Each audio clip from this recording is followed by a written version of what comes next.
Always takes just a second here to connect to our YouTube stream.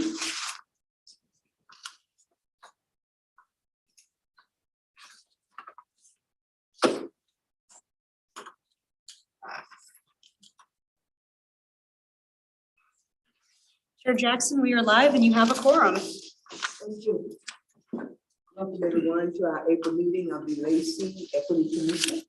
I call the meeting to order. Those present in the room, we have 4 commissioners present and 2 on the screen that I can see. Thank you very much. Do we have any members of the public on the screen wishing to join us this evening? Anyone on the telephone?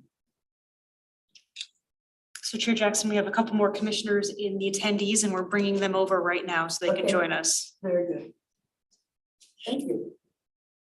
With that, we'll begin our meeting with the approval of our agenda, previous meeting minutes and consent items. Is there a motion? I move that we accept the agenda and consent items. Is there a second? Okay. So moved and seconded that we accept the agenda, previous meeting minutes and consent items. Any discussion? Those in favor say aye. Aye. Opposed? Abstentions? Motion carries. Public comment. Do we have any member of the public wishing to address the commission this evening? Chair Jackson, there are no members of the public online. Thank you. Are there any members on the telephone wishing to communicate with the commission this evening? Chair Jackson, there's no members on the telephone. Thank you. Thank you.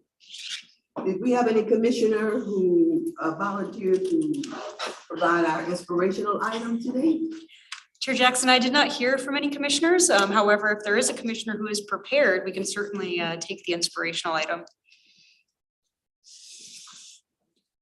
I guess no one was feeling inspired. To let the record show that the inspirational item was not delivered. Was there any commissioner that might be feeling inspired a month from now? I can do it. Very good, very good. Okay, so that takes care of next month. And that takes us into our business items then, the first being item 4A, our draft communications plan review. Well, thank you, Chair and Vice Chair and Commissioners for being here tonight. It's good to see you again live, and for all of the commissioners who are online, it's great to see you as well.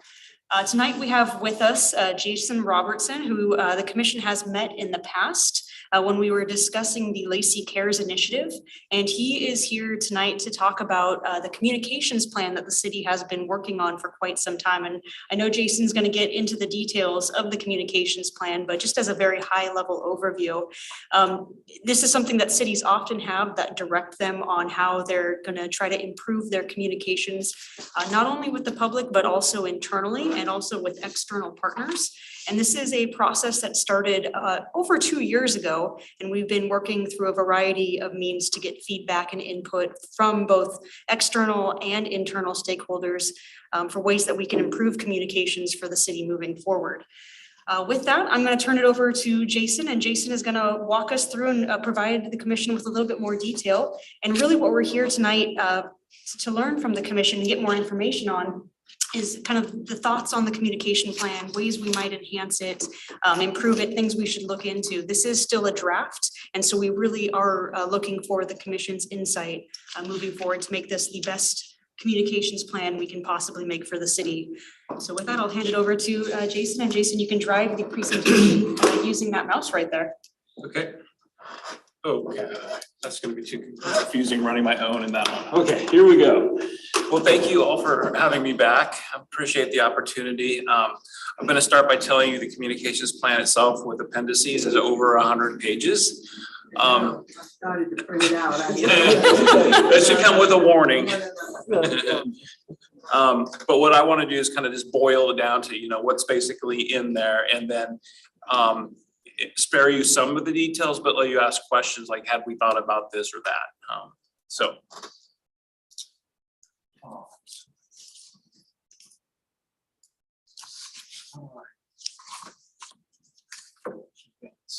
If you go down to the bottom left-hand screen, there's a forward arrow. Got it. Perfect.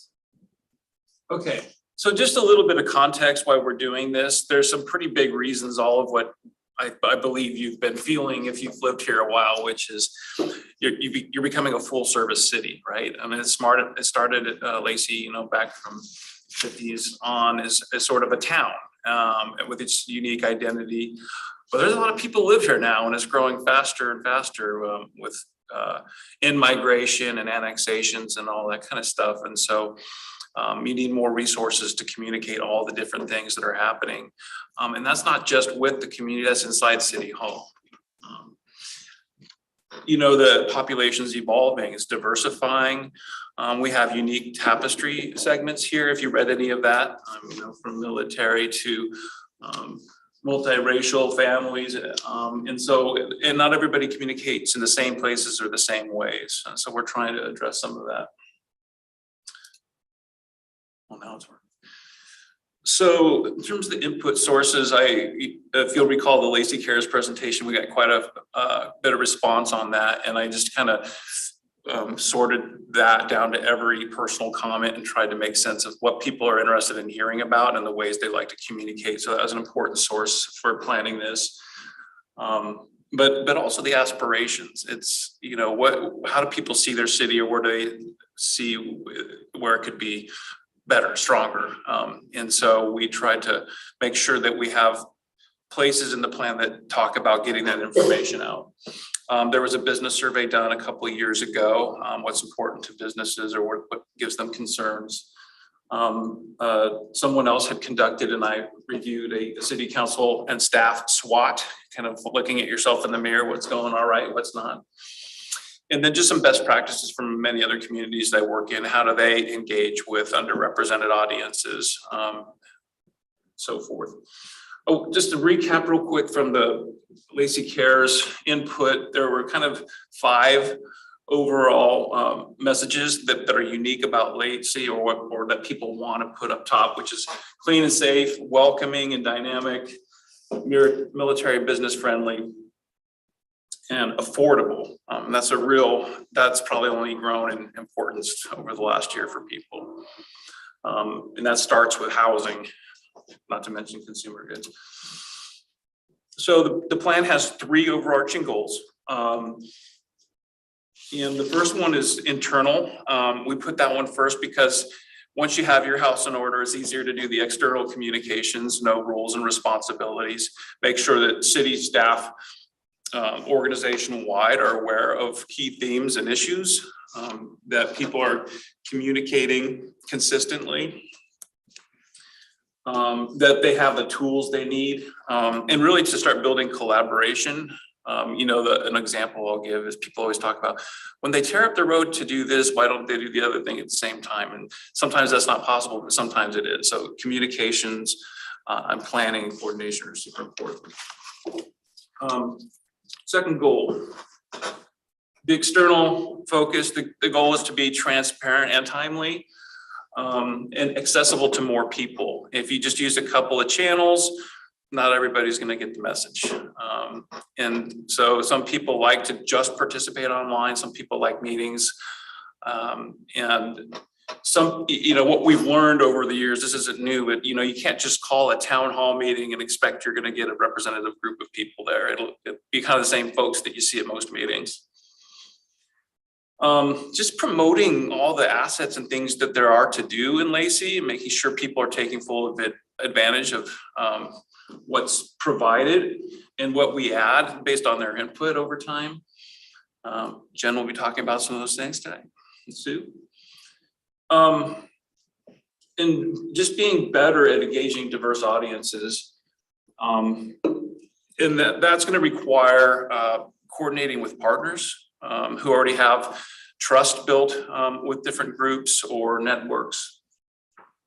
And just real quickly, the third goal is just being more proactive, like tell Lacey's story or stories, right? And that's sending out news releases when something good happens or a partner does something good.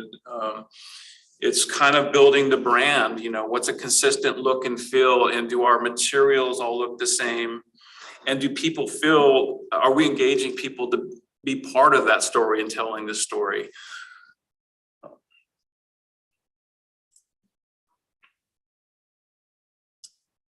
about using this one? So this is what I'm not gonna do to you, you'll thank me later, but there are a lot of tables sorted every which way, and that's Shannon. Shannon likes law and order, and she's gotta go. Well, yeah, let me just give some background on the law and order of this. So, you know, I think it's always great to have a strategic plan, but it's also good to have that with a tentative timeline. And so really what this is trying to do is to provide more information, not only internally, but also externally, as when we think we're going to be, you know, handling or starting or even finishing, or maybe it's continuing in perpetuity after it's began. So really, the point of this tool is to help everybody understand kind of what's coming up, again, kind of proactively communicate both internally and externally on items. So you can see we've listed things out, you know, based on not just the goals, but the targeted actions within each of those goals, and provided kind of a, again, tentative. Nothing is permanent. We will adjust this as we move forward, with the idea being that we go back every year, very much like our, you know, diversity, equity, inclusion plan, and evaluate the work that we've done and see if it needs to be adjusted beyond that.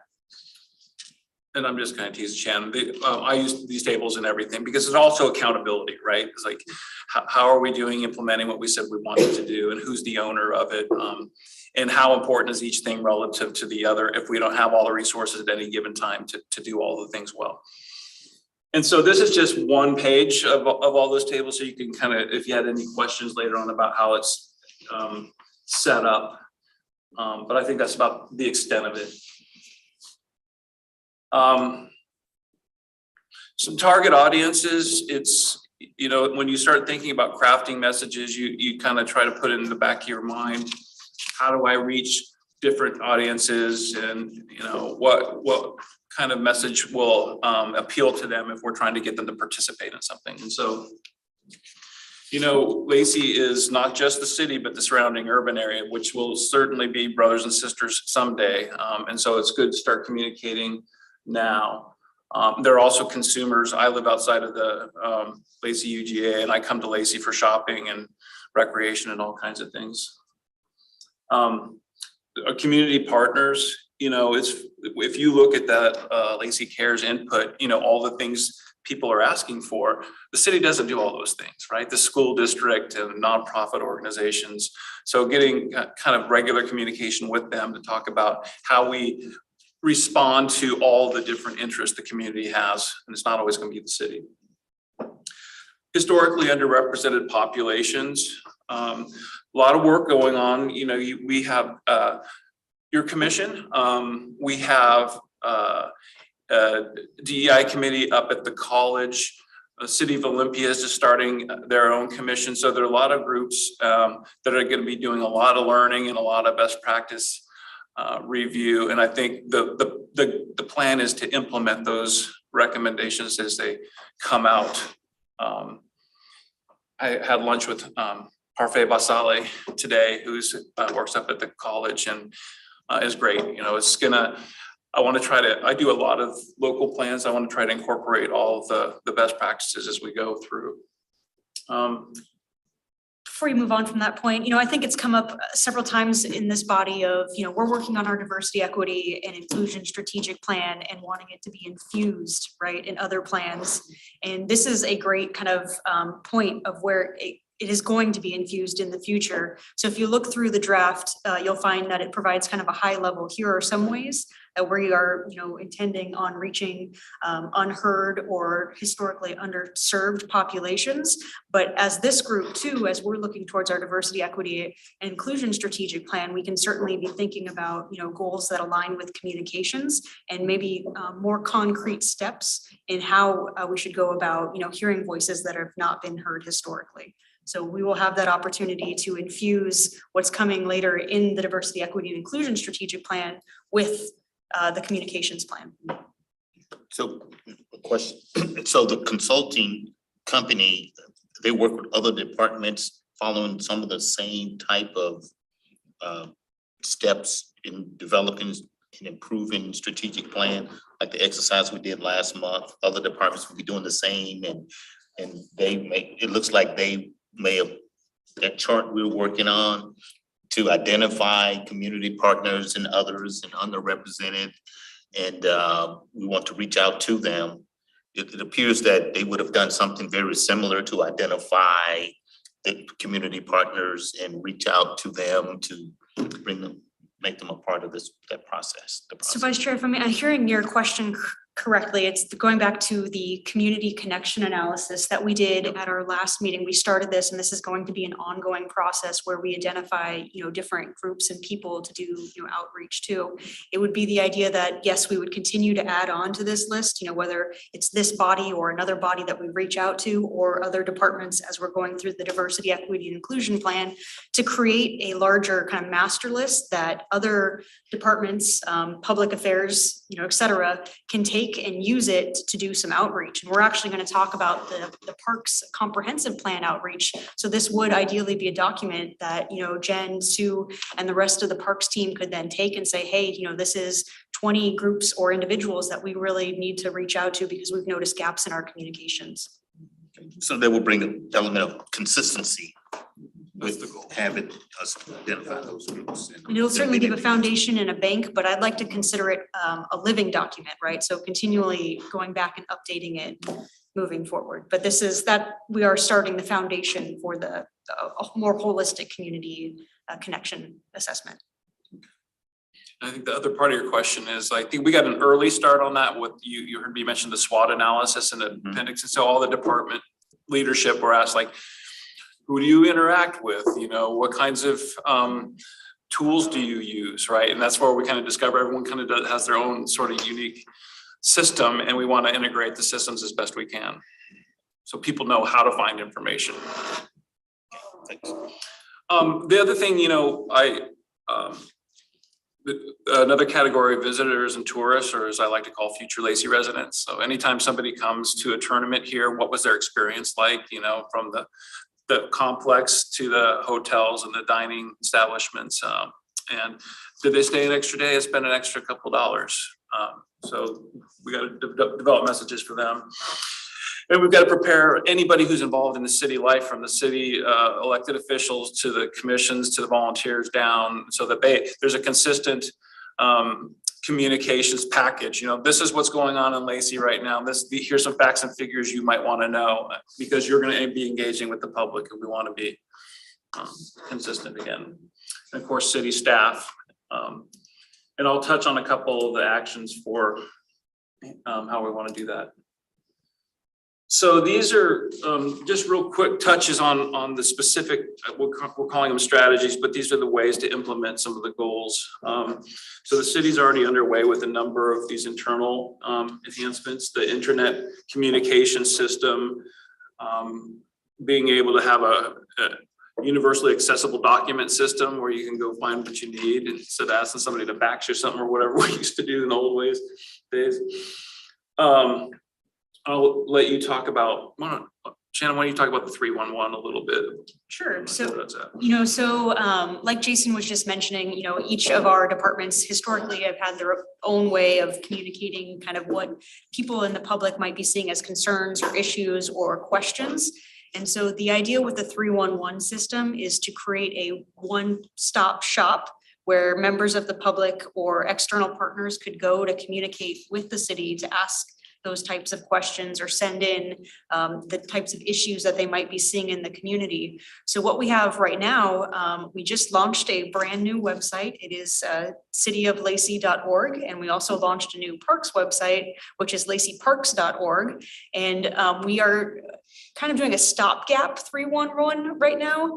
And that is just through a form online. So again, people can go if they have a question or an issue across any department on the website and go to one centralized location and send in, and that gets directly routed to the correct person who should be, answering that question. So Vice Chair Brown, to go back to the pothole you had a couple months ago, this would be something where you would no longer need to call it in. You can open the app, you can say, hey, I've got a pothole at this cross section. Please, can we have a chance fix it? And that would be sent to the correct person in our maintenance shop. And then they would put it in their work queue to get that done. And like I said, what we have right now is a stopgap. Eventually, what we want is a web and app accessible feature that would allow individuals to go through the website or even just download the app. So they would have it at any time to fill out, information on issues or concerns or just general information that they might want from the city. So right now, if you go onto the website, you can see our stopgap 311 service. It is up, it is operational. Certainly feel free to use it and send any questions, concerns, or issues that you see going on out in the city, and it will get directed to the correct person here at the city. I think complementing that is a communication dashboard, how many open cases are closed or pending. So things don't slip through the cracks. It could be a really small thing that turns into a big problem for everybody. I already mentioned the onboarding program, making sure that everybody kind of gets a touch with the communications team so that you kind of know expectations and tools available to you. Increasing accessibility of city documents online. It's a lot to manage. You think, with the internet, you think you just click and find anything, but it's not the case.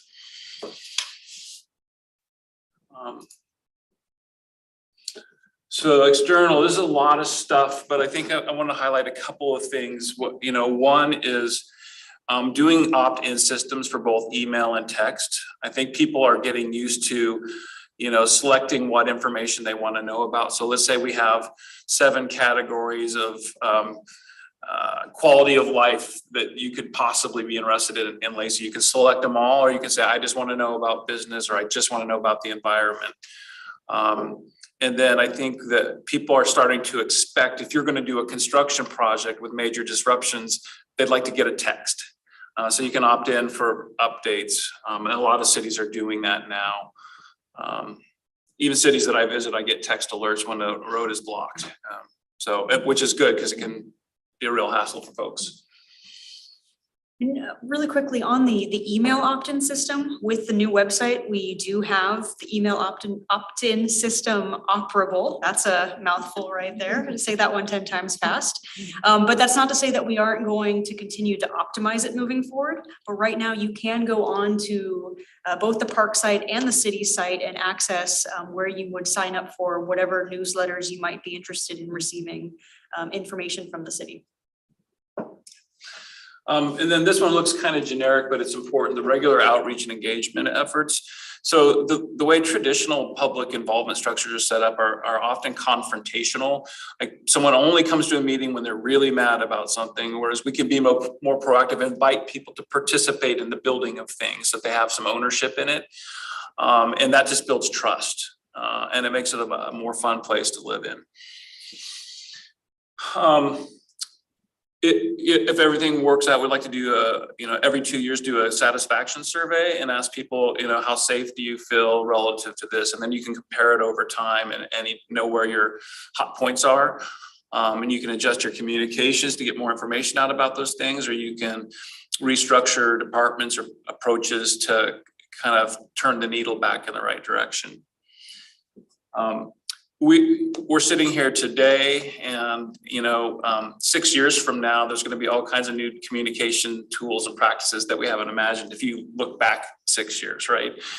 And so we think that you got to plan to update this and know, here comes 5 years from now, you got to start working on it now because we want to have it done by year 6. And the 6-year planning is very common for cities, whether it's a community vision or a guiding document. Let's see what else we want to talk about. Just expanding information for people that have limited or no English. This is a really difficult challenge because it can be expensive, and it feels like at first that you're not getting the volume of participation to merit the expense. But what we've learned is that it takes time. So for people to find out about it, to get comfortable using it, for us to be doing it right. And that can be translating documents. It can be having simultaneous translation of important community meetings. Those are all things that need to be explored more and implemented. Relative to the rest of Thurston County in our region, Lacey does have more of a diverse population. And so I think the more proactive we can get, the more community building we're going to get done. Yeah, and just being creative, how to reach different audiences. And I know, it's starting to get better and better. One thing that through the Thurston Strong effort in our COVID response, we were able to get funding for a BIPOC business liaison through the Economic Development Council, and she's been assembling a team of BIPOC business advisors to talk about how do we look at our systems and structures and how do we engage more people and what ways do we do it. She's calling them directly, and it helps that we're giving them grants. They're very participatory right now. But the thing is, they may not have been on the message board in the old days. So we're having to try harder to find people and pull them in and expand access. I have a question. Yes, sir. You talk about being creative, and you all have been working on this for a couple of years, right? So my question is, have you reached down to students, young people, to make sure that the way they like to communicate is being incorporated in your plan? We sent the links over to the North Thurston School District for Lacey Cares and asked them to spread it around to students. So they've had some opportunities. Do we need to do more? Absolutely. And there might be other things going on. Yeah, I'll jump in there too. So, we actually did a kind of a similar thing with the Lacey Youth Council as well, to hear about kind of their communication channel preferences and, what they were looking for and what they would be looking for if they needed to go online to find information and how they think they would get it. So we did get some more information on that, Vice Chair Brown, and we will continue to look at that because as Jason mentioned, if you think 6 years ago, I'll just give the example of TikTok. Not many people were on it, and now it is the most popular medium for communication. And so we just need to continually look at, what are the tools that are available and how can we best communicate with a broad spectrum of individuals here in the community. I also noticed that Commissioner Sauer has a question. Sure. Yeah, thank you. So I have a quick question about your comment on that the providing the translated document. Sometime, at the beginning, you didn't see that result right away and it takes time.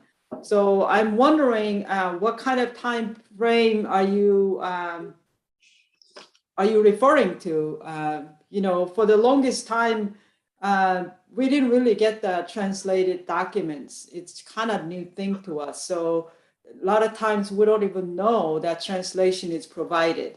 And what communities are you? So I definitely think that it'll take time and until it becomes kind of like known fact and that community members know that's something that they can expect. So I just wanted to hear a little more about that. Yeah, so you're exactly right, and the time can really range. It doesn't happen organically on its own, and so remember we were talking about building the relationships with existing networks. You have to have friends and allies and the Asian Pacific community, the Latino community, Mongolian, whatever it is, and they need to be the ones spreading the word at first in their communities that this is available. And so even as you're developing the materials, it's like, what's the sound of a tree falling in the forest if there's no one to hear it, right? So you have to have someone spreading the message that you can access it. And then, but even as you find connections in the different language speaking communities, you also have to build trust so that they feel like it's going to be worthwhile to read the materials and to provide feedback. So you need to build a welcoming bridge. And so that's all, all that takes some amount of time. But you remember I mentioned earlier, you can't just have a town hall meeting and think people will show up. I remember, in the late 90s, I was working in a town called Hillsboro in Oregon, and they thought it would be great to have a meeting, and they had the police and fire come so all the kids could see the trucks and the cars. Well, a lot of the residents were undocumented families, and that was like the worst thing they could have done. Well, over time, they figured out how to work through churches and community organizations and neighborhood organizations. And so I think that's where I see this going. Commissioner Sauer, I would just add on, as far as the timeline, I mean, the timeline we've started, right? We talked about the community connection analysis to serve as that foundation of which Jason was just talking about, of having kind of our, key collaborators that we can reach out to and try to, disseminate more information moving forward. But, internally, what we plan on doing, and this is one of our targeted actions, and you can see that we want to, in the next year or two, start identifying and prioritizing some of the key documents that we, think, because we can't do it all at once. So we do need to make some prioritization of like what documents get translated first and why. And so at least internally, we'll be thinking about that while we continue to build our external relationships to get that information out in the future. Yeah, I also wanted to just mention it's not just translating. There's a lot of community members. How should I say? There's a level of literacy. So people who can, with some high level of literacy, they can speak English in some level that they don't have a whole lot of problem. But if you where do you put that? The understanding level, comprehension level, because sometimes we are talking about the members who have very little education for various reasons where they come from. And if you just put a level too high, that's another barrier that we cannot really reach them. Point well taken. Yeah, thank you, Commissioner Sauer. And one more thing, just on the translation, again, this is a process that we're starting and actively involved in. And one thing we did with our two new websites too was to enable a translation ability. Now that's not saying that is a excellent tool, but it is at least is a kind of first step to helping provide additional access, and we're going to continue to look at that moving forward. In addition to that, the new website allows for accessibility features. So if you go on, you can turn on, features that enlarge the text or maybe separate the fonts with more distance. So those are two features that are incorporated into the new site that we didn't have in our previous site. I have a question on this whole issue of non-English speaking citizens in the community and coupling it with the partnerships. In the strategic planning, is there an opportunity for some partnering to happen, say with our community college, school district, or whatever? So people who are language challenged, that there are resources in the community where they can turn to increase their English speaking ability, other than all the burden falling on translation. And so the partnership can work both ways there too. So while the city is trying to be responsive to the needs of people who have language speaking needs, what are people with language speaking needs doing to access the resources in the community to enhance and increase their English language abilities? Because as Lacey continues to diversify, and when you look at some of the data in the draft report, the diverse groups are just growing. And there's no end to how much translation and interpretation that can be given. But if there were resources, not necessarily what the city is delivering, but in partnering with other groups, and that acknowledges and recognizes that language is a barrier and needs to be addressed, but for there to be some other means to get there other than just the expense, the time and energy of all the various translations and interpretations that need to happen. So citizen responsibility to increase their English language skills so that they can fully participate if they really want to. Well, Chair Jackson, I know you've heard me say this before. As we're looking at our diversity, equity, and inclusion strategic plan, we're looking for what the city can lead, what the city can partner, and what the city can collaborate on. So I certainly think, as we're coming back to that plan, that's a great thing for us to have an additional conversation on, and look into how we might best be able to incorporate partnerships moving forward. So if I may, just real quick, I mean, I've talked about this as planning filling out the application to join the Equity Commission. I think that having a liaison in community, like, I don't know, pastors, churches, so have some community members who can help, that this kind of communication will be really helpful. I know there is a really excellent program at community college and some other folks, but then people have to make living. They have to go to work, and they really cannot take some time to, well, I mean, depending on what your priority, I guess, it's easy for us to say that they need to make time to learn English. But many of people that I know in my community, they have to go to work, and it's been very hard. So if I make a suggestion, even the Multicultural Service Center that I'm part of, if city can somehow work with those kind of organizations, support them somehow, we be able to reach meeting one-on-one, which we are already doing. People meeting on their own time, volunteers, and match up with people who need that kind of a service. So we're doing that. So definitely community organization is there to support. So wanted to just bring that up. Thank you. Kind of had a question earlier. Did you get it answered? Yep, I'm all set.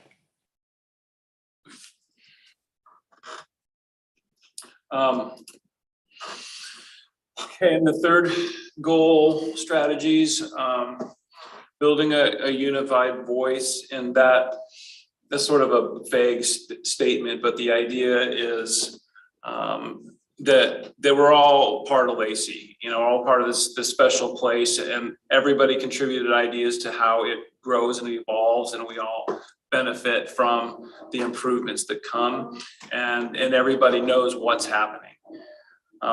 We talked about being proactive. Smaller towns only put out press releases when they have to, and maybe sometimes it'd be nice to put out a press release because you can, because you're bragging on something that happened that you want people to know about in Lacey. Marketing and branding, community partnerships again. I'll tell an example of something that came together when you wanted an inspirational moment at the beginning of the meeting, if I may, Chair Jackson.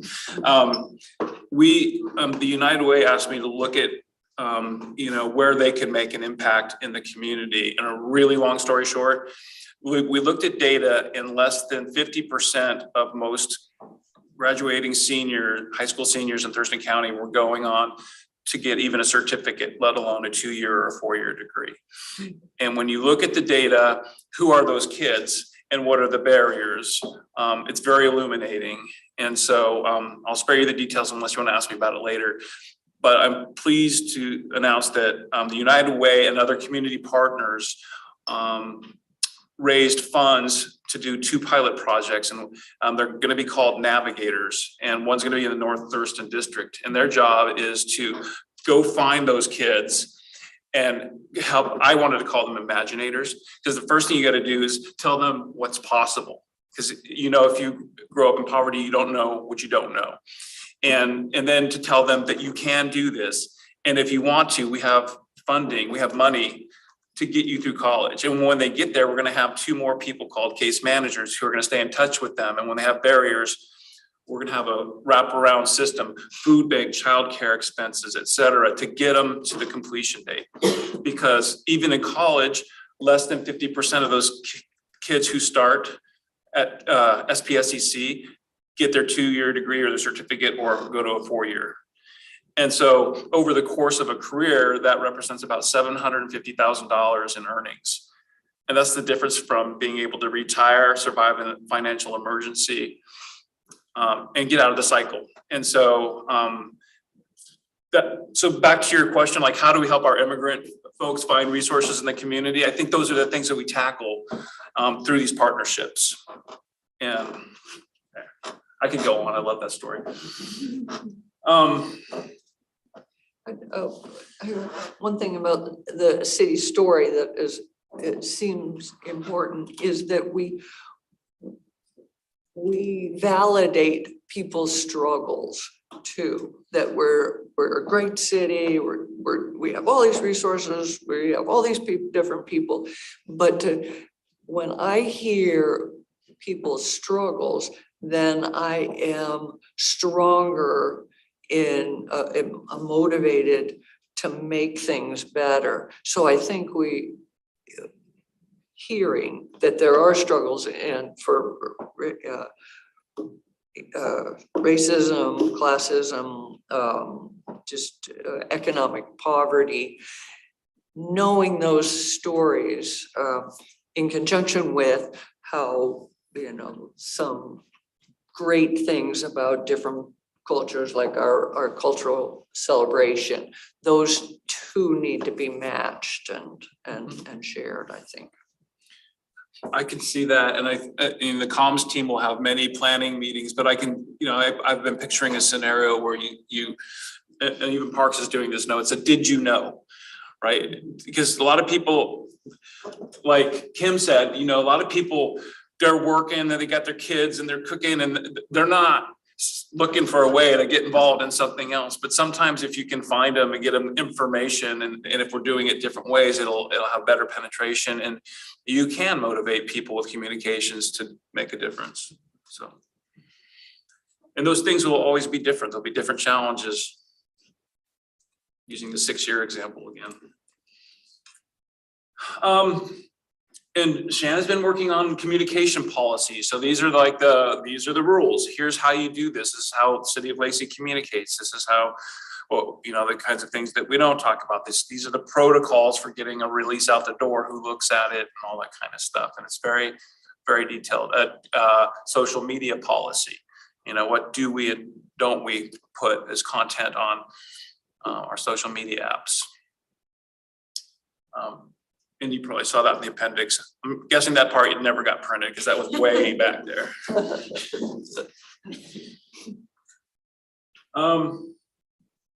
And then, yes, so it's really interesting going through the data back to things that people want to hear about, right? There's, if you pour over all the Lacey Cares feedback from the public, there's a pretty heavy chunk of things where people are surprised. I moved into this neighborhood and now the trees are going, or when does this end, right? And so it's trying to get ahead of that stuff and let people know that the city's doing this because of, or to get to, and tying the pieces together so people kind of are part of the game plan. The other thing that's always surprising to me, and that's not just Lacey, it's everywhere, is that cities are often doing things. And then you ask people, what should we do? And they tell you the things that you're already doing. So sometimes you just got to remember to tell people what's happening. And I was thinking of the public safety, our officers are taking trainings, or the city is partnering with the school district to reduce taxes, but increase access for the public to, facilities or whatever it may be. So. And just quickly, we welcome your feedback on performance and accountability indicators. How do we track this? It's sort of, I don't know if any of you have ever had the conversation about how do you know the impact of your marketing efforts? You don't know how it reached anybody at what point in time and whether it motivated them. So how do we track our communications effectiveness? I would say maybe fewer people yelling at us, but we can track participation on web and social media, survey response rates. We can, you can do more anecdotal stuff at council work sessions. What are you hearing from your constituents? Are they getting enough information about topic ABC? What are you hearing them complain about? So we can tighten that up. I have a question. Sure. We have Parks and Recreation too. When a city department does something, it provides a service, is there an immediate survey? Because like Xfinity, I've been dealing with them. Boy, as soon as they close it out, I get a survey.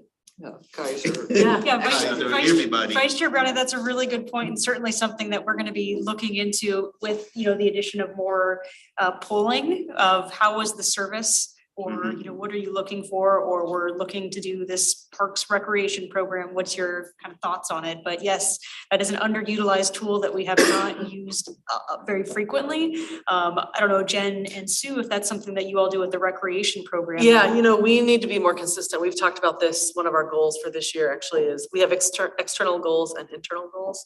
One of our external goals is metrics, and it includes surveys and how do we use our existing, we have a registration program, software registration program called Civic Rec. And one of our staff, who unfortunately just left and took another position, is really savvy at that program, and she was gonna figure out how to, if there was something we could do through that system that just is automated. Yeah, that's just an example of one of the things we're looking at, but Yeah. yes. And we are very interested in increasing our metrics across the board, and that's, you know, not just with this polling or kind of a satisfaction after you know, service or a program, but that's where the biannual kind of community surveys come in too, just to see how we're doing in a snapshot, but then also to see how we're doing longitudinally, right? So we can see if we're actually moving the needle, or if we need to maybe change our approach because we're not, you know, getting out the best communication or programming or services. So that's certainly something that we're looking to augment here in the next couple of years, Vice Chair.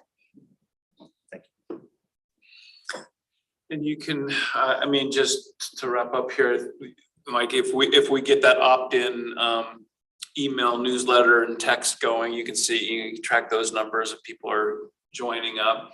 You can also look at your events, you know, how is the, you know, barring COVID, are the numbers of people growing and are the types of people growing and evolving? Is it becoming more inclusive like we say we want? And so, and if not, you know, how do we brainstorm a pathway there?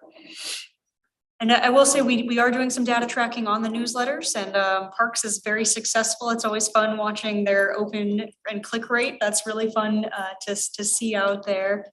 But in addition to that, I think in the accountability, one thing that we don't want to lose sight of is we can collect all of this data, but if we don't communicate what's going on and actually use it to influence our programs and services, it's kind of useless data collection. So one thing we want to make sure that we're doing on an annual basis is coming, you know, before various bodies like the Commission on Equity, like the, you know, Parks Commissioners and our council, and saying, you know, here's what we're seeing, here's how we're doing, and here's what we are going to change moving forward, or tweak or augment or enhance. So that way there is that continued dialogue. And so you'll notice up here, annual work sessions with council.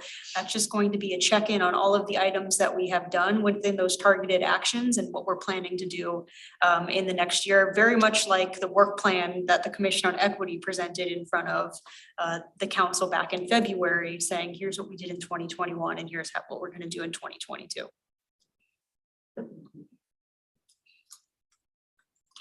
So 106 pages and 12 slides or so. You know, these are just some questions I thought of that, but you can comment or question on anything you want. Stay here as long as you want. Do you have copies of the plan available? The city will make copies of the plan available. I think they're I don't use enough photos, so they're doing some fixing. Gaps in for the but it was a lot of interesting data. Yeah. But you know, to sit there and For us old school who are going just too much to download off my little computer. But I would love to have a copy of the But plan. it's a draft right now. I Yes. understand that. Yeah. So I'll leave to Shannon the best way to get them copies of the. Sure. So I guess let me start with the data. I heard that one come up. So number one, yes, at the beginning of the plan, there was a bit of data. That is also going to be information that we will take and incorporate, you know, for our diversity, equity, inclusion, and then also augment, because there were other data points that the commission has expressed interest in that, you know, we also just as the city want to add in that plan. So I'm glad you brought that up, Chair Jackson. That is certainly something that we'll be taking another look at, you know, with the diversity, equity, and inclusion plan coming up. How best to get a copy? I think what is kind of the natural next question is, what are the next steps for this plan? So we, are here tonight to try to get some feedback from the Commission on Equity, and then we plan on taking this to council for some feedback as well, and then finalizing it after the council has an opportunity to read through, ask questions, and us to make some tweaks. So I can certainly get you a draft for the Commission, and then when it's finalized too, I'll make sure that the Commission gets emailed a copy, and if there's a need for a hard copy, we can certainly coordinate a hard copy at that point. I'd be willing to swing by and pick up a copy, but I can't really answer those questions if I haven't sat down and gone through those 100 and some pages, other than, what's missing. You can't, what can we do better? So I realize it's just a draft, but to give the input you're asking for. So I'd be willing to just swing by and pick up a copy when someone can make a copy, say the postage, whatever. Yeah, certainly can have a hard copy, but also if you are, can't sleep tonight or sometime this week and you pick up the copy and you want to add some comments, please just feel free to send me that as well, but I'll have a hard copy available too. Okay, thanks. My question has to do with technology, the use of technology. So if you do this plan and you go through this long, and so you're going to talk about various aspects of it and data and things of that sort. If you have a link that click on and it gives you current data, or last quarter versus last year or 2 years ago, that type of thing. And smart people who do that stuff, they know how to send you to current stuff, and updated things. So it's a working document, not just something published that's good for 2 years. Then we're gonna update it and it's good for 2 years and all the data, is, static versus dynamic. Right, And so, dynamic, that type of stuff. Vice Chair Brown, one of the things, like I said, is we're going to start collecting this. All of the departments are, kind of committed to better metric tracking moving forward. And part of that is going to be better ways to communicate that also to the public and external partners. So in the future, we do envision having interactive dashboards available to the public.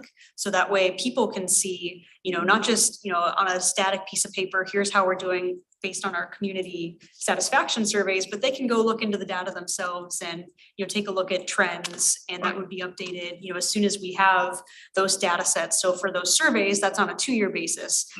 But, we get other information on, quarterly or annual, so that information would be updated as that comes into the city so that the public would be able to interact with it.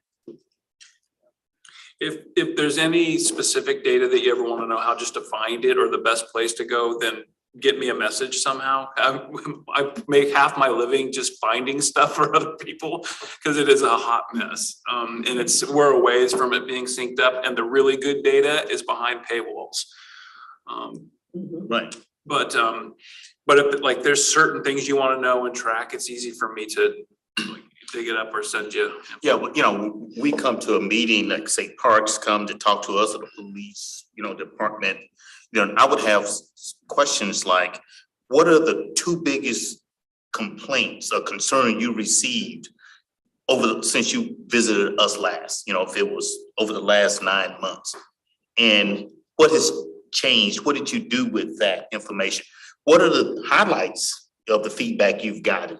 Of the good and the bad, and what did you do with that? Did you use that to enhance your marketing, or did you do a press release because you're getting all this good feedback? And then did you make adjustments over here? Those are the types of things that, concrete things, that's Cliff Brown, I like concrete things versus, we're wonderful. That one I think we'll be able to do with the dashboard, right? Because you're gonna log all that stuff in, no matter where it comes in the system, you're gonna be able to see who handled it when, and then you have sometimes at least anecdotal stories on how it turned out, right?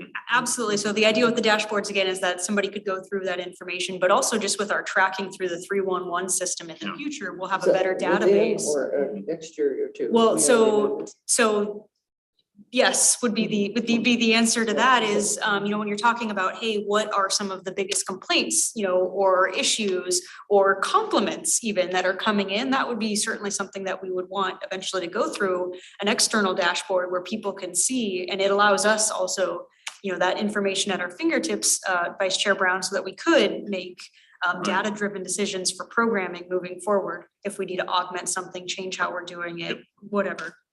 So yes, that's it's in the communications plan. And if you look at the timeline, all of those concrete graphs and all of that, you can see that we do intend in the next couple of years to get that started. We're, working towards it, and it's going to be a process as it always is, but hopefully in the next couple of years, we'll have more metrics and then eventually that interactive dashboard for individuals to access. And here we've talked about the equity tool, that is some giant base, and how does that fit in with your communication? My understanding was that it was like a contract to a business that pulls all that demographics and this and that we would be able to use later. So the equity map, again, would be both for internal and external use. So it'd be something that you see could. it in the communication plan at all, in that form. Okay, that's interesting. Well, I'll take a look into that. Commissioner Clay, it certainly should be something that's communicated in there. But the idea with the equity map would be that we have all of these data sources pulling from various sites. It could be census, it could be Washington Department of Health data, et cetera, pulling into one place and allowing us to overlay some of the layers that we have data on here as the city. And I'll just use an example. Just for the purposes of providing an illustration, we would be able to turn on a filter that shows where all of the streetlights are on the city. And that would allow us to make, again, data-informed decisions moving forward on a potential streetlight program. Should the city be, this is all hypothetical, should the city be looking into augmenting streetlights moving forward?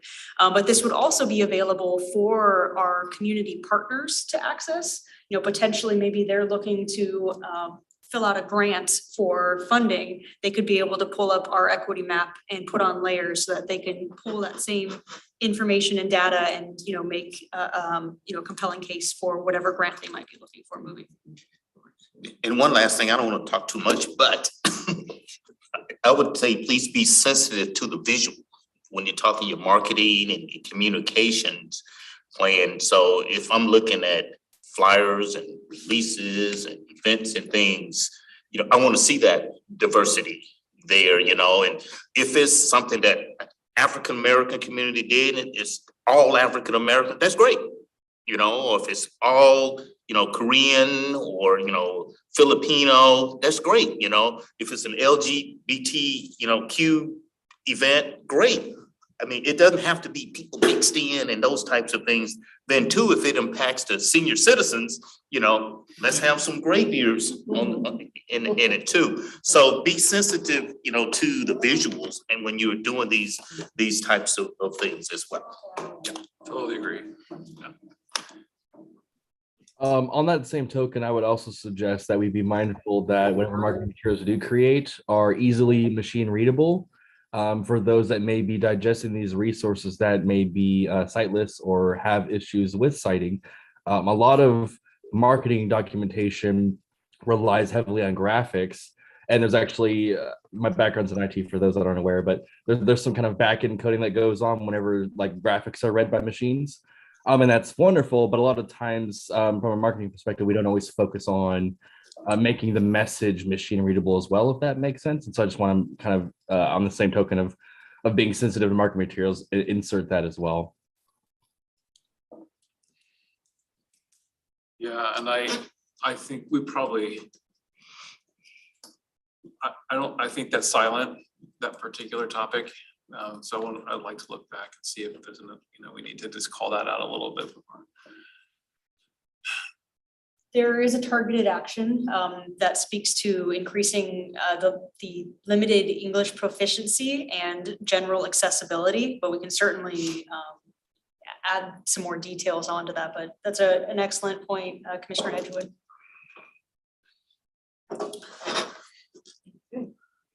Okay. Thank you, Jason. Well, thank you. It's always nice to see this group and hopefully have cause to come back and see you again sometime soon. Okay. I'll look for your red text on the hard copy. Maybe not. But the start will be getting the copy in hand. Yeah. Good job. Good. Item 4B. Look, Nice to see you. Thank See you later. Thank you. okay. I'll just need to find it. Sue, let me do a little driving really quickly. I wanna change a few things around. Nice passing, right? That was I gotta good. say. We have, It's teamwork. Shannon, we have both of our presentations in that one file. The It wasn't there before, but it's there now. Fantastic. Stand drive. We'll pull that up. I also have the packet. Nice, yeah, I'll need the packet too. Mhm. We don't get the newsletter or the something like people. That is really interesting. Those positions. That needs to be fixed, because that's like the primary way that people communicate. That's where like all Lacey news is in the insert. Because I said it to him, but I haven't got it back. Did you guys get it back? So I didn't. I don't think so, but. Commissioner Clay, if you go onto the website, so Commissioner Clay just asked a question about how do we receive the Lacey Life if we have automatic pay on our system? And so if you actually go to the city's website and you go to our sign up for news, that is one of those opt-in features that you can actually check that box for the Lacey Life in addition to development projects, economic newsletters, parks newsletter, et cetera. And so if you do check that box, while it won't come into your physical mailbox, you will receive the exact same content in your email box. And it'll have live links where it can be, take you to program, if you needed to register for a program, or if you just wanted to learn more information based on the city's webpage.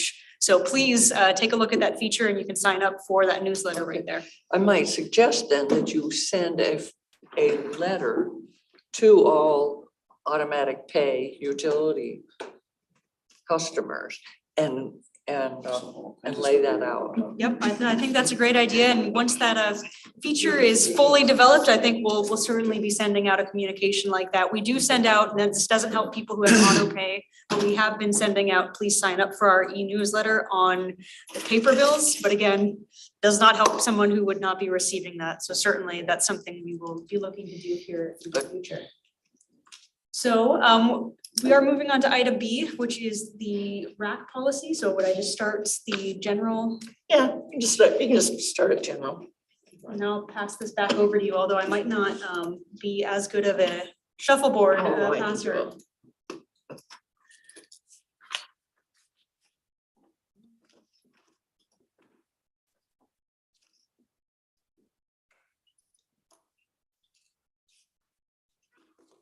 I'll see you guys. Well, oops. Afternoon. My name's Sue and I am the recreation manager for the Parks Department. I've been here for a number of years and I love to talk about the RAC. I don't know how all of you are familiar about that, but it's a beautiful complex and it's a lot of fun. It brings a lot of different people and a lot of different opportunities to the city. We entered into this or started looking at the project in 1998 and we partnered with Thurston County and went on PFD funds to build it. I think we've split it with the museum, but I think we get 75% and they get 25%. We had to break ground early. So the county was doing the soccer fields. And then in 2009, when basically the second phase, which is the baseball complex, and the rest of the soccer fields were completed. That was in 2009. We took over the scheduling and the running of it and started running tournaments and different things starting, I think it was May of 2009. So we've been running this complex for 13 years. We've been utilizing basically the same policies that we have had in place for 13 years. And we're looking at it. We have a packet. If you've looked at it, there's the policies and then there's an application packet for anybody that's interested in renting the fields. The fields are pay to play. There is a community park aspect to it as the shelters as well, but the fields are usually pay to play. We have a variety of different groups. If I can find our little deal. And this is just kind of an idea of the different organizations that have been utilizing our complex. This is not a complete list because we have a lot of clubs that are also using it. They, whether it be for a fast pitch or baseball or some training, but we have a really good, I feel, mix of different groups. We've got, St. Martin's uses it for both their soccer as well as their baseball. We have Ballyhoo, which is a soccer club. We do ultimate frisbee. Bud Bay Rugby's been out there. We've had flag football. We've had that's the Hispanic Soccer League. They use most of the complex every Sunday, at least 3 to 4 fields in the busy season. And then from youth, we have everything from, football to rugby to lacrosse is becoming real big. Soccer programs, flag football, and the ultimate frisbee for the kids as well. So we do a lot of different things on both the soccer as the softball fields. And one of the other thing that's really interesting, I think about the RAC, we've had dog Easter egg hunts. We do like the event that's going to be the June 13th. We have bigger rentals that come out there. We're having the Polynesian Fest, started a couple of years ago and it's going to be back this year. So it's not only just a sports complex, it's also, we're utilizing it for special events. We've had the Mix 96 used to do their Easter egg hunt out there prior to COVID. So we're trying to get as much in diversity as we can. We've had dog shows that have rented it for a week. And so they take over the soccer fields and they come in with their big motorhomes and they do all kinds of stuff. So that's kind of where that is with those. And now I got to ask you. I have a quick question for you. Yeah. Can I show up with a bunch of friends and family to go play some little softball or something, just us? No, not unless you want to rent it. Okay. But you can go to, Vistas, all the others. This park is set up with the intention of trying to cover its costs. Okay. And so the gates are locked. Mhm. There are times when people, if the gates were open, we have had people that walk in, hey, do you mind if we just hit a couple, just want to do a little bit of batting practice, there's 2 or 3, and if it's not interfering with what's going on, or if a mom and dad walk out there with their son and they're just doing a little, they're not going to kick them off. If it's the middle of the day and there's nothing going on, but it is a pay to play complex with the understanding it is there to generate revenue. But other facilities do allow. But there's, you've got, we've got a million facilities all over that are open to anybody coming in. Wonderwood, you can come in and play if there's not something going on. And that's just the fields, like Sue mentioned just a little bit ago, there's also a free park component. Have you been to the RAC? Yeah. Yeah, so any of the open space, the Yeah. playgrounds, yeah. The only playground that's not accessible to all is the one inside the baseball complex. Okay. That's for tournaments.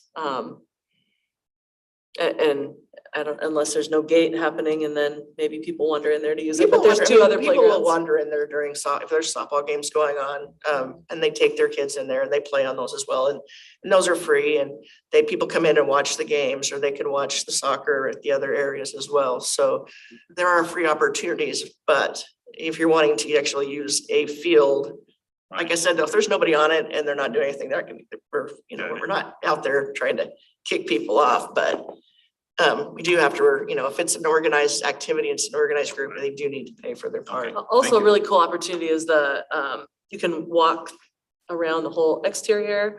There's a little trail that goes up onto call it Kite Flying Hill. So it's a great spot to go get exercise no matter what's going on out there. We have stroller strides groups that are out there. We have Mommy and Me that are out there, and they'll get underneath one of the shelters and meet, and then they walk around with their strollers and stop on the basketball court and do stretches. And so it's a whole different, and pretty much everything you could think of, we can get out there at almost any time. This is just kind of some of the demographics that we had from 2019, because that was our first full year because of COVID till we get next year's, but we get quite a few teams, and this is just the softball complex. If you look at, 882 teams, we had 496 that were from at least 50 miles away or more, 315 that were within that 50 miles, but not in Lacey Olympia. So they were Tacoma or whatever, and then 69 teams were from LA Lacey. We have a couple of really big tournaments where literally they have teams from people from, you know, Canada, Japan, Hawaii, from all over. They come in, it's like Kings of the Northwest. They're huge contingency of people from all over the country come in for just those specific tournaments as it is. So part of that, how do I get to the policies? Or does it just keep going? Is it gonna get it? I was gonna come back to that in a minute. So you'll stop share and then. Perfect. Yep, open that up and it should be in there.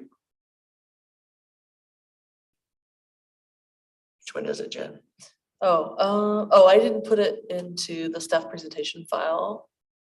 So it is available. Did you throw it in there? On the, if you go to share screen again. No, I thought you were. I didn't. You hit share screen. See, I'm not a good navigator of this. You're good. And then if you go to the bottom right, on the second row down, it says, yep, perfect. And you can pull up, scroll down and then select B. You might want to actually select B because the comms plan is 100 and some odd pages. So It's like beware. if you go back up, scroll back up for a second. And I'll see you'll be here all this night is a with great this. communication. So if you scroll down on the first page of the agenda, there's item Oh. B, and if you select that, it'll take you right to all of your materials. So we've had a couple instances where there's people that have not been happy with some of the decisions that were made. And it really gave us some time to come back and reflect and go through the manual and kind of look at, you know, maybe we needed to clear things up. Maybe we need to be a little bit more direct or explain it a little bit better. And so that's what we've taken the time to do with this.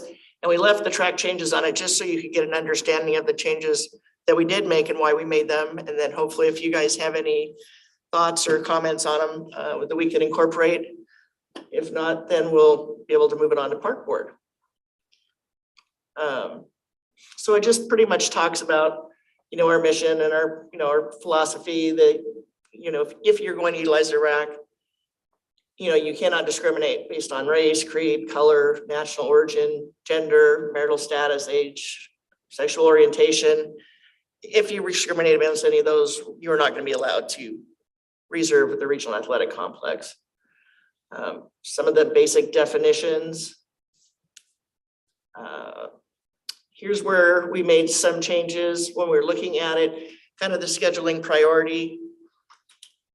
Past history has been, people have historically gotten the dates. It doesn't mean that they will always get it. There are times when things come into play, whether it be failure to, you know, late payments, damage, some of those things, they could lose their date.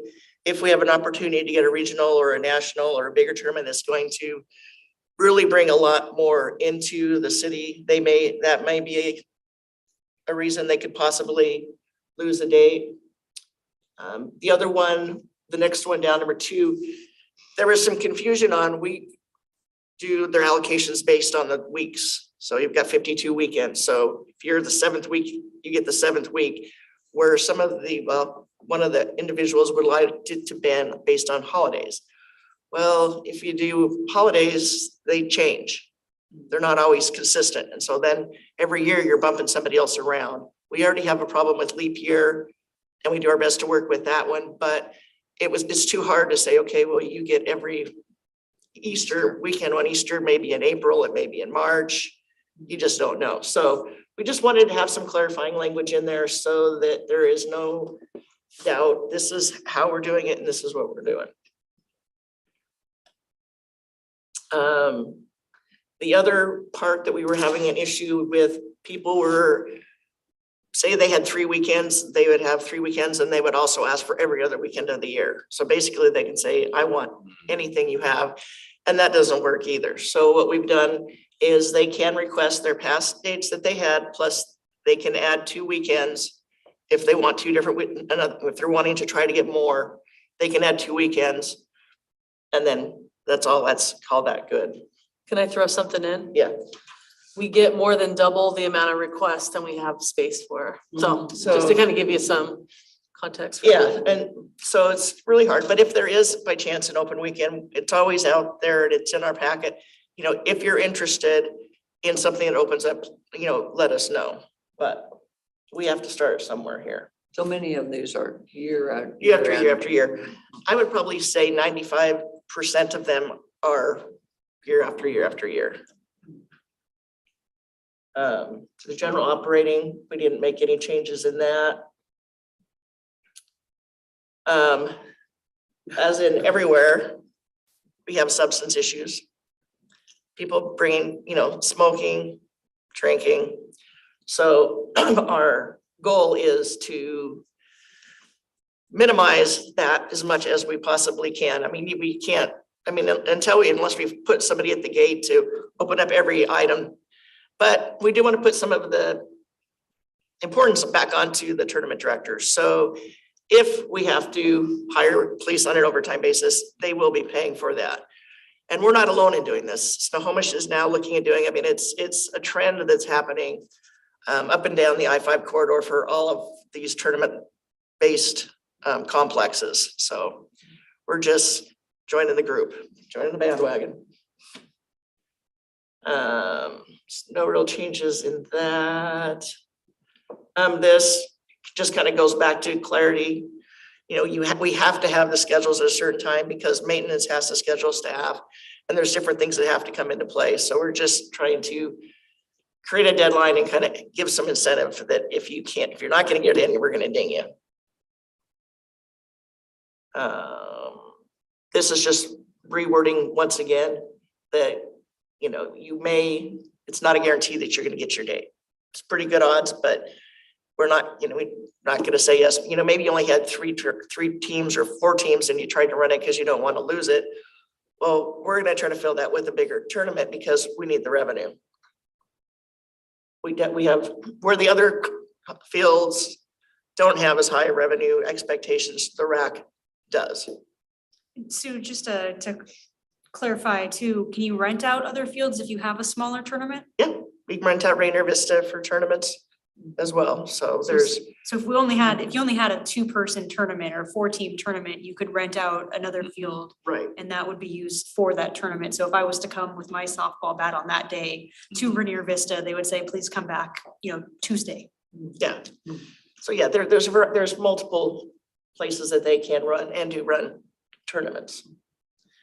And then this is just with clarity that it's in the appendix of the cancellation policies. And then that was this is appendix A. And then we also have the facility use. So if you're going to rent it or wanting to rent it for a special event like Polyfest or the Juneteenth or some of the bigger events that we have. Basically, this is just a sheet for our staff to go through to make sure that we have everything marked off and we've received what we need to receive. And So how hard is it to rent, say, one of those A, B, C, D? oh, those are real easy. Those are online. Okay, And those are just basic shelter reservations. Juneteenth is kind of a little special snowflake. yeah. But yeah, there you can rent them online. Just have to go online, and if it's open, you can reserve and pay for it.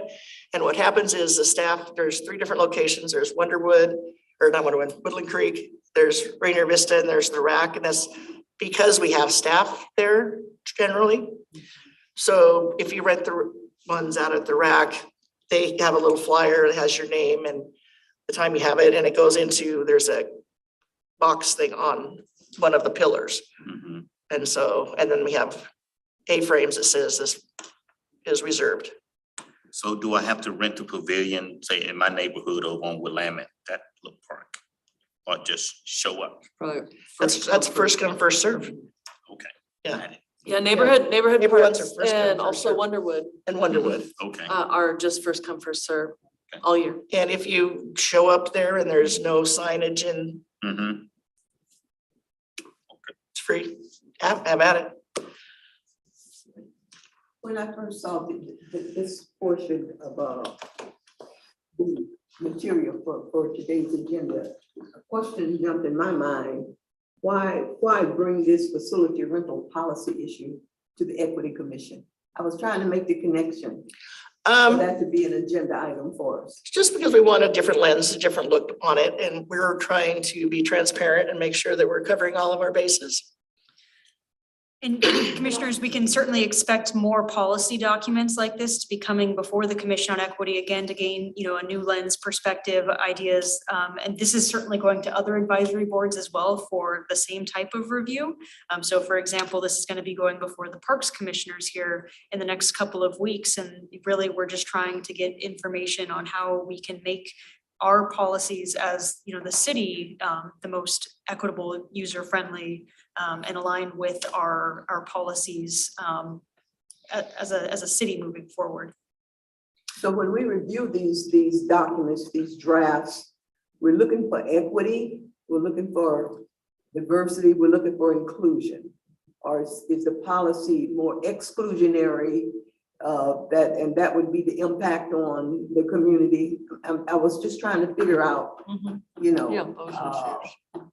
how do I pick and choose what part of this 100 and some page document, for the input that's being asked for. Yeah, and I'll add real quickly, so this particular portion is an appendix to the main policy, and that's why that's why it's so long too, because if somebody actually, so I guess my answer would be Our to policy focus on the policy more than the Right. attachments, because the attachment is just how you book I it. understand. Yeah, okay. So look at the draft Policy. policy with an equity lens. Yes. I mean, just some kind of info that says you review this, do so with an equity lens or inclusionary lens or something. I said, what is this on the agenda? Well, and Chair Jackson, I would say certainly those lenses and perspectives would be great too, but just as community members, of the greater Lacey community, let us know what you're seeing. It doesn't have to be, just an equity lens. It might be something else that was like, hey, I've got questions on this, on a whole nother subject matter, but we certainly, that's the role of advisory boards, is we want to go and get community's perspective on these items. So if you see other things too, please, by all means, don't feel like you're limited to just that area. I know. Oh, I'm so busy. Well, and I was just gonna say communications too, so you're asking really good questions as far as, okay, well, this one does cost, but where are there other opportunities? How can we on our website, or other means, just make sure that we're communicating what the opportunities are? Yeah, so when I think park, I think I pay taxes, and so I just go to the park and hang out and play. I used to take my grandson and play and that type of stuff. I didn't think of it as a moneymaker. I never thought of a park as Yeah, so the rack making is, money. right. And that's the rack only is- one that's looked at with that. The rack lens. is a $1.2 million operation per Mhm. year. And so, we're tasked with trying to recover as much of that cost as we possibly can. And right now we're at about 40%, 45%. So it is a subsidized, to the point of it's got the free space for people as well. So there's kind of the business side of it and then the free side of it as well. The community park elements. Yes, Yeah. And it smells good now, so. it does smell up. Most jobs. Change a little bit. We're talking about recreational opportunities, let's say for low-income communities, or low-income people, and the equity issue pops up. Are there equitable opportunities for certain groups of people in the community, given the price tag or whatever? So, I mean, those kinds of things would pop up in these policy kinds of things. But I got you. Well, go ahead. Well, you answer hers, and I'm gonna pull something else up just so I can show her, give it an example of. No, I don't want to do that. And I see Commissioner Hedgewood also has a question, when we have the opportunity. Okay, how do I go back to where I was? I was gonna say, ask how this is advertised. Sue, let me drive for a little bit. Used to tell me where you want to go. I just want to get our use packet because I can show them the other fees with the other parks to give a kind of a perspective on. So is this on the What else city, is out is this there? on the Lacey Parks website? No, if you go right where we were at. Okay, great. So let me share my screen so that everybody can see it.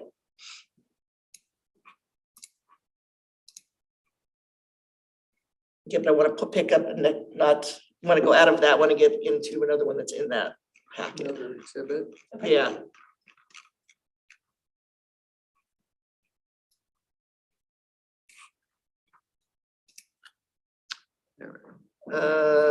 A. So if you scroll through down into this is what all of the different user groups get. And if you keep going down, you'll get to our fees. And you'll notice for the youth fees, because we also do the North Thurston School District. So a lot of those, if somebody, you know, the organizations that are renting them, they're gonna be able to rent a softball field at any of the elementary schools for $3.25 an hour, which allows them to have a lower rates for those kids that are participating in, whether it be South Sound baseball. And I know that they do have scholarships and they do have money that is there for those that don't have the funds. I know Fast Pitch does as well, and I know so does Chinquali, but the regular fields and the regular fees are very reasonable compared to if you're not looking at the rack ones are down lower. And they are substantially higher. But we've made a deal with the North Thurston Public Schools to make sure that, especially for the youth fees, that we're keeping them as low as we possibly can, so they are more affordable. And Jonathan. Hi there. Yeah, so I guess going back to when you mentioned there's like a scheduling conflict, and you mentioned that it might be I guess somebody kicked from potential dates if a larger event would be coming through. I guess my question is, I'm wondering if those decisions are made solely based on economics, or is there like other metrics that are considered, or if there's like a template to kind of judge, I guess, you know, who may be a better candidate for those dates, or might be a better use of the facility's time and space, or a better community impact, et cetera? We use a variety of things. A lot of where, because we try to balance between youth and adults and as also seniors. As an example, we had 17 weekends this year that are dedicated to youth tournaments. And there's 6 senior tournaments, and the rest of them are adults. A lot of the adult tournaments are in the October, November, December, January, February, because they will play in the snow. And they'll play in the rain. For softball, it doesn't, you're not, you know, it doesn't matter, but the main months, March through August, we try to get try to emphasize that onto the youth, so that we get a little good mixture and diversity on both of them. As for if I'm gonna get bumped, when we're looking at some of these national and regional tournaments, we're having to go out and bid on those a couple years in advance to try to get them and bring them in. So we kind of have an idea, and we can let people know a little bit in advance, you know, we got this national tournament, or we work with the Olympia and Beyond, the Sports Commission, to bring tournaments in. Sean goes with Jeff, and they go to some of these, their bidding conferences is what they really are. And you're meeting with different groups, trying to convince them to come to our community for their events, which does have an economic impact, which does play a big part of it. It's a great balancing act. Yeah. Sure, of course. I guess another question I have might be, has the city ever considered perhaps a like minority preference when it comes to booking specific dates? Have not looked at it at this time, and I can say just from my experience, a lot of the people that are behind these organizations, we don't ask. Wouldn't know if Shannon was Hispanic or if Shannon was white, other than the name, because we do most of it through emails and through conversations. We don't have a lot right now where they're coming in face to face, because some of these tournament directors they're not even from around here. As well as with the youth organization groups, their boards change. They're all volunteers. And whoever is doing their scheduling and who's doing their signing I don't know if that's how you would pick that this is, you know, you're a scheduler, and it would be really hard to do. And I think it'd be really hard to validate. And I think, you know, Sue mentioned too, when, you know, tournaments are signed up for, we don't track also who the actual individual players are, other Right. than like the teams, generally speaking, that are coming as well, correct? Correct. Where they're coming from, we track. Yeah, and I guess that's kind of where my question was directed at, right? If it was like a historically black college, perhaps, that was coming to hold a tournament here, right? Versus, I don't know, a little league team, and they have conflicting dates. If there would be like a minority preference in that case, or if we're just looking at it from the economic impact versus like the balance of youth and adult sports and things like that you mentioned previously. Yeah, we've done more of a balancing of youth and adult, that towards that aspect, not because I just honestly, unless I asked everybody, I don't know. Sure, of course. Thank you. Yeah, I think it's a good question. And you know, it's something that I've actually thought about before too. You know, is that something that we ask? What are you asking? But I don't know. I'd love to see an example of anybody who's doing that and just see how that works. It almost seems. Because who are you asking? Are you asking, is it the assigner, or are you asking the people that are on their board what the ethnic background of it is? Or the or- participants, The right. Latino, the Yeah. Yes. Latinx soccer team, or Yeah. like you said, the Black College came, you know, not individuals, but if there was, I mean, the Polyfest with the Polyfest, Yeah. you know, yeah. or Juneteenth, you know, I mean, I wonder, sort of in the same question or vein, how it's advertised. And so is it, you know, Word of mouth. just word of mouth? Literally, we don't do a whole lot of marketing on this because we get so many requests as it is that we can't take what we get now, so Uh-huh. we've just not had to really do a whole lot of marketing for this. I think as Jen mentioned, you know, just on kind of the number of applicants versus the actual field space, I mean, it is close to 50% that are not going to receive An playtime. allocation, Yep, yeah. a year. And do you have the end users, you know, we're talking the feedback at the end of the game, you know? We haven't had a whole lot of that. I mean, we could certainly look at trying to do some surveys to get them out to the tournament directors and then have them put them down, because we have the tournament directors' information. And then we have the zip codes from where all the teams are coming from, because we have to use that for our, the economic impact of the RAC. We don't actually have the list of the names of the teams that are coming. They could have 30 teams. Right. We just know that there's 30 teams, and of that 30 teams, they're the zip codes are for those 30 teams. Or this is a name, I'm Spud's softball and I'm 98404. So Do you have a partnership with the hotels? we do work with the hotels, largely with the VCB. They're our side or our helping hand in that to help secure hotel rooms when we have these bigger tournaments coming in, to make sure that we get the room blocks and all those things in place ahead of time. And we do get the lodging tax funding. We get some for the RAC. It's a 160,000 Yep. per year. For maintenance and operation. For maintenance and operations, yeah, so we definitely do work with the hotels to get the heads in the beds.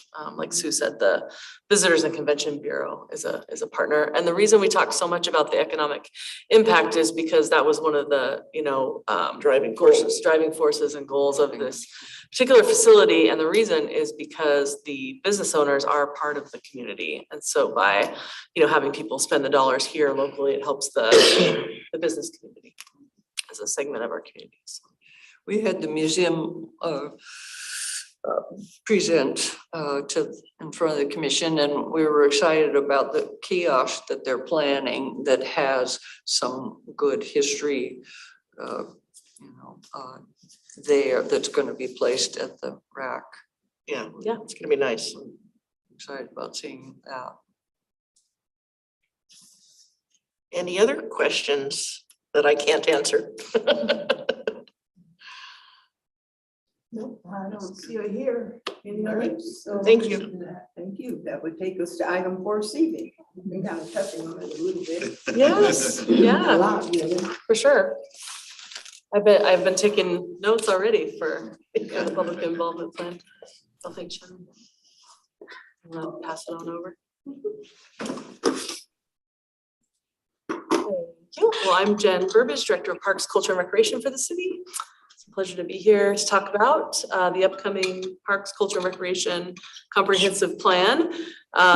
It is not due for our 6-year update until 2023, but we're of course engaging with the public. We started last year actually, and we'll continue through this year. That's, you know, one of the most important things, obviously, for the comprehensive plan. Our guiding document is hearing from the public and what they would like to see in their park system. So we are going with the same logo that we had last time. It'll be slightly changed. It's called Energize Lacey. So you'll see that out and about. That is specific to our comprehensive plan update for parks. And we're changing it just a little bit.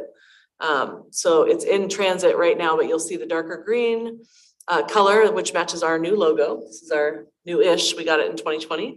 And then you'll see someone who uses a wheelchair also added to the logo. So speaking of the 6-year updates, this is as well, and it's part of our bigger city comprehensive plan. The purpose of it is to evaluate facilities and services, update goals and policies, assess demands and needs, provide for public input, to address the needs. It's really our roadmap for our department and our direction for strategic planning. The team that updates it is, I put public #1 up here, our public involvement. As Jason Robertson mentioned, we did Lacey Cares outreach. Not only did the city do Lacey Cares, but we actually last year got to dive really down deep into parks and did a ton of outreach and specific park engagement. And some of the stuff that we heard, I just want to give you a quick snippet of that. Is that people are most supportive of an aquatic center or public pool. Indoor recreation is a priority because it rains all the time. But some of the desired offerings vary. So, and this will be important when I talk about our engagement. You can kind of picture like some of the things we're going to be asking. Another theme, open spaces, trails, and preservation of natural areas are a top priority. Affordable subsidized recreation opportunities remain a top priority. And there is high support for one or more spray parks and or splash pads. There's a clear preference for events over classes, although people still like classes as well, but they love our event series, free events for the public. They also would like to see street fairs with food and entertainment, with arts and culture being a priority. So those are kind of some main themes I wanted to share with you while we were talking about the 2021 outreach. And then, so as we move forward into 2022, you see in your packet the draft public involvement plan. So really what we want to do this year between May and October is engage the public, prioritize and make clarifications.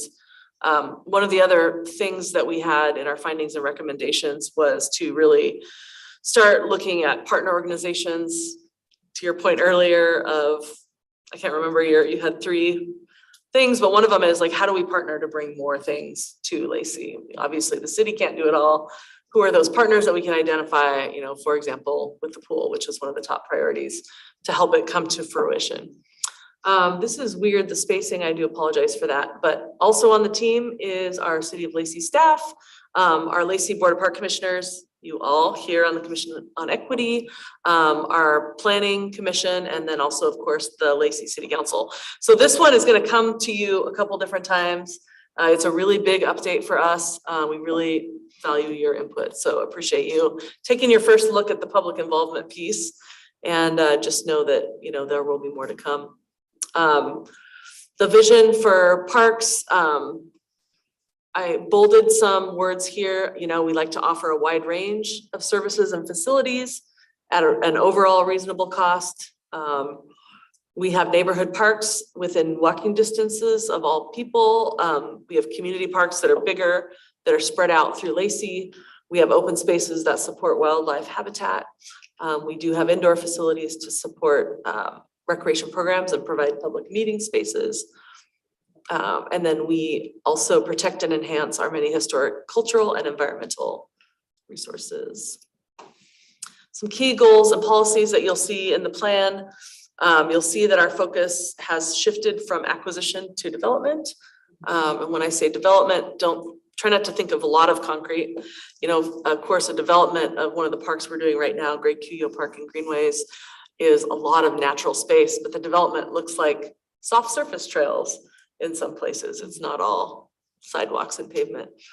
Our level of service standards has shifted. It used to be acreage per population, and now it's more who's within a 0.5 mile radius, walking distance of a park or a trail, and can they access that? You might be 0.5 miles as the crow flies, but can you actually get there easily? We also would like to add level of service standards for programs in this plan update. And this, what we've been learning, it used to be a lot more standardized. It just varies by community. What does that level of service look like for Lacey? We also, this is a huge challenge, providing adequate facilities to keep up with tremendous growth. As you all know, Lacey is a bigger city now. And then, of course, getting things requires funding for those things. So really looking at funding strategy.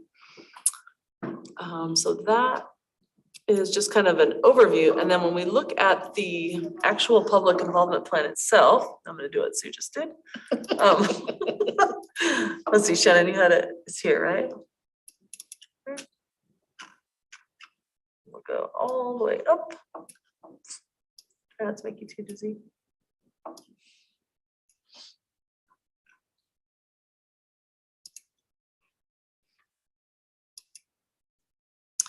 And really, so for the end goal for tonight, looking at ensuring the plan is viewed from an equity lens, ensuring that we have a good public involvement plan to start the process, and then just bringing forth suggested edits that you might have to help us be a welcoming and inclusive community where participation is available to all community members. So I went over mostly all of this stuff. So one of the things we want to look at is increasing our engagement with underrepresented populations and identifying engagement gaps that might be present that we need to, get to different groups of populations that we haven't already. Increase accessibility, develop alternate methods for engagement. And I already wrote down the tool that we talked about when Jason was presenting about, what are the groups that we want to reach, and then drill down on how do we get to them. So that's going to be really good. As an example, I've provided our list for cultural celebration. That's one of our events that our department does. And so I've provided that list to public affairs. And so that is a great comprehensive list of lots of different groups in our community. And then it sounds like, we'll just keep building on that and be able to share that tool. Yeah, so good connections there. That list that was provided, these are all of the participants and the vendors at the cultural celebration. And so we'll certainly put those names on and include them in the community connection analysis that we're doing. We've got a couple different categories of stakeholders and audiences. We already talked about underrepresented populations. We've got tons of different user groups, which there's definitely going to be some crossover between these groups. But we have just a ton of groups that use the facilities or partner to provide programs. And then strategies and activities. These are all the different ways that we see being able to get out to people, get information out. I know I won't go through it line by line because I know that time is of the essence and you all had it in your packet. But I did want to focus on this one, our schedule of outreach and involvement activities. And so the park board had a discussion and we talked about, our outreach being May through October. And these are some specific events that we know, we really want to take advantage of the nice season, the event season. Now that COVID is a little more in check, we can be in person and engaged out on site. The park board also wanted to use, so you'll see Lacey Spring Fun Fair, Polyfest, Juneteenth, our In Tune series, concert series at Huntermer Park, our fireworks spectacular at Rainier Vista. We have our Play in the Park Family Fun series, which actually goes out to different neighborhood parks, try to meet people where they are. So we thought that would be great for this engagement. And then we also had going to some of our bigger, busier parks just on a really busy day. So go to Woodland Creek Park and just send people out. Wonderwood Park on a busy day. The Rack, Sue suggested in September, there's some pretty big groups there on a busy game day.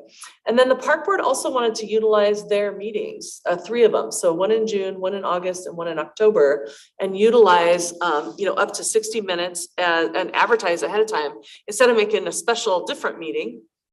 to get feedback is just tagging it on to our park board meetings and hopefully getting more interest in people attending regularly. So that was an idea that they had as well. We really want to make surveys available. We did this for the Great Cuyo Park outreach when we did the master plan, and it was pretty cool. Every time we had an open house, we sent out the survey with the exact same questions. And it's like, it's okay, you couldn't make it, you know, again, access, you couldn't make it to the open house. You can't make it to the park board meeting. You didn't make it to one of the events, that's okay. Here's what we're asking folks. So we really wanted to continue that.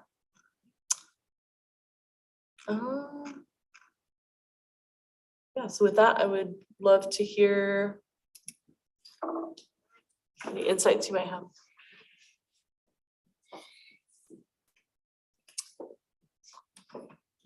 I had met somebody who used to work in Seattle, and they had a community garden for a lot of a huge immigrant population of different, and he talked about how, you know, my Cambodian friends were growing all of this right here, and then my Somali friends were growing this right here, and they were exchanging, you know, the ways of doing it, and it just seemed like such a community builder. And I've always wanted Lacey to have community gardens. And is there any? So yes, good question. So yes, I've actually been working on it since I got here 5 years ago. So first we had to develop policy. Yeah. And then once we developed policy, we had to get the right partners involved. We actually have a location, Woodland Creek Park. We have a 1 acre that's ready for the right partner. We thought we had the partner and then they took a different job out of state, but we have a really great potential. We've actually been talking with hockey, and they advocate for Black and brown farmers, and they are super interested, and we've had a couple different meetings. What the city's looking for is a nonprofit partner to operate it, because we don't have the resources to maintain it, and it's also a great, to your point, way to engage different members of the community. So we are in talks with hockey right now. They haven't fully, committed. They're a local group. See, hockey means justice in Swahili, HAKI. And so you could look up is that the official name, the Hockey Foundation? Yes. Yeah. I think so. So yeah, we are talking with them and hopeful that something at that site will move forward. We also had COVID in there, kind of put a delay on things. So yeah, working towards that. And our goal for Woodland Creek Park Food Forest is to have a 1 acre model that we can repeat at other locations. So for example, we've already dedicated a 1 acre space at the new Great Cuyo Park for that same type of thing. So whether, the same group wanted to partner, or if it was a different group that wanted to partner at that site, we at least have a working model for a 1 acre site, so. Jen, can you speak a little bit to kind of I know it's, still designed in the general structure of the community garden for those who are not familiar with the concept of a community garden? Oh, sure, yeah. So the first focus would be permaculture, which is plants that kind of take care of themselves and they thrive. It's a lot of native type plants, but you can put fruits, nuts, and berries together as companion planting, and they seem to help each other thrive, and that provides food for people.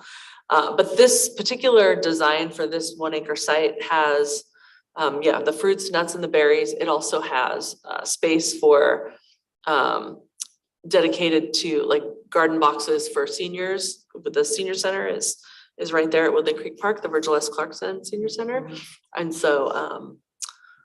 So that's an opportunity there. And then there's also like a children's area. There's a native plant space as well. I wish I had I can pull it up if you guys want me to find it, but. Jen, if you can send it to me, I can send it out to the commissioners. Okay, yeah, I'd be happy to do that. And it's just it's a concept design at this point. If hockey does end up coming on board, they would be instrumental that's one of their big questions. Can we, plant some of our native types of plants? And it's like, absolutely, that would be fantastic. So. I have a question. Has anybody, I know when we're talking about access, I mean, we live in the state of Washington, of course, but we don't have a lot of sidewalks. Is that an issue? Is that something that we can, I mean, I've had 4 kids and I've had 2 of them here, and, walking to school has always been an issue that we butt heads about because I just don't like the fact that they have to walk in a bike lane. So how close, if at all, is the city talking about installing more sidewalk space? So Commissioner Hart, we can bring in our public works crew and they can provide some more information on our ongoing sidewalk projects, and then maybe some also projects that are anticipated. And that would be an excellent question to follow up with them. So I can certainly get that scheduled. Got it. Okay.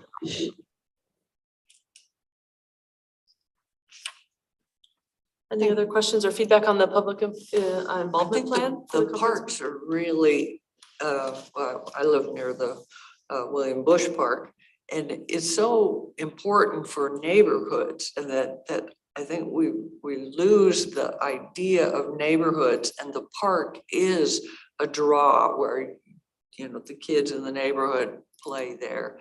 And I envision like neighborhood potlucks, that Park City, that Lacey Parks put on, bring your favorite meal, and just, ways, I'm looking for ways to connect and ways for our kids to feel safer and safer and safer, like we are all held. And I think parks is a super way to do that. And when you go to my 6-year-old grandson soccer game out in Rainier Vista, and it's just full of Lacey people of all, sizes, and everybody's just laughing and looking, cheering together of our kids. I think parks is an amazing piece of this diversity, equity. Absolutely, agree. Thank I don't you. know if you're getting what you're looking for from this group, but we'll keep working at it. Thank you. you. Yeah. You're welcome. That takes us to item 5, commissioner report.